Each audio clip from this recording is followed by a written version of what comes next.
अभिनेते राहुल सोलापूरकर यांच्या विरोधात पुण्यामध्ये ठाकरेंच्या शिवसेनेच्या कार्यकर्त्यांनी जोरदार आंदोलन केलं। छत्रपती शिवाजी महाराजांबद्दल अवमानकारक वक्तव्य केल्यामुळे संताप व्यक्त करण्यात आला। सोलापूरकरांनी नाक घासून माफी मागण्याची मागणी या ठिकाणी शिवसैनिकांनी केली। पोलिसांनी आंदोलकांना ताब्यात घेऊन सोडून दिलं।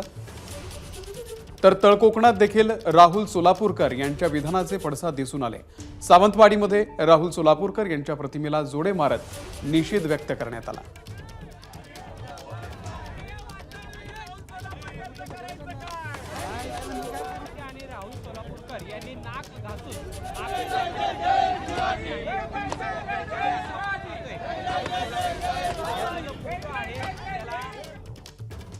तर अभिनेता राहुल सोलापूरकर यांच्यावरती आता खासदार उदयनराजे भोसले यांनी देखील संताप व्यक्त केलाय।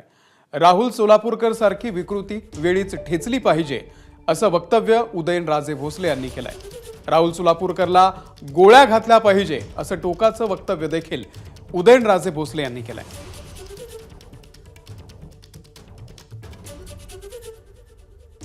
त्याला गोळ्या घालून मारलं पाहिजे।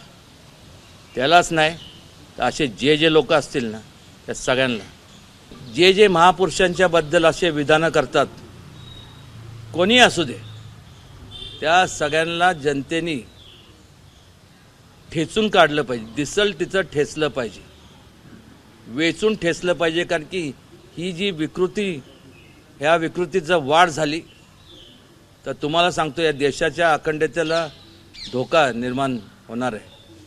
या अगोदर सुद्धा आम्ही राज्य शासनाच्याकडं आणि केंद्र शासनाकडं देवेंद्रजींना तर त्यांची मी बोलणारच आहे, भेटणार आहे। अमितजींशी पण भेटणार आहे की ह्या असे जे विधानं करतात यांच्यावरती कडक कारवाई करण्यात यावी। देशद्रोहाचा त्यांच्यावरती संपूर्ण कायदा लागू त्यांना केला पाहिजे। अरे तो लाचखोर होता का नाही होता, तो हरामखोर होता। ह्याच्या पलीकडे काय तू कोणाची तुलना कोणाबरोबर करतोय? तर तो हरामखोर होता ना तर राहुल काय कमी हरामखोर आहे का? राहुल तसं बाळायला गेलं असं विधान केलं तर औरंगजेबची जे औलादच म्हणायला पाहिजे त्याला।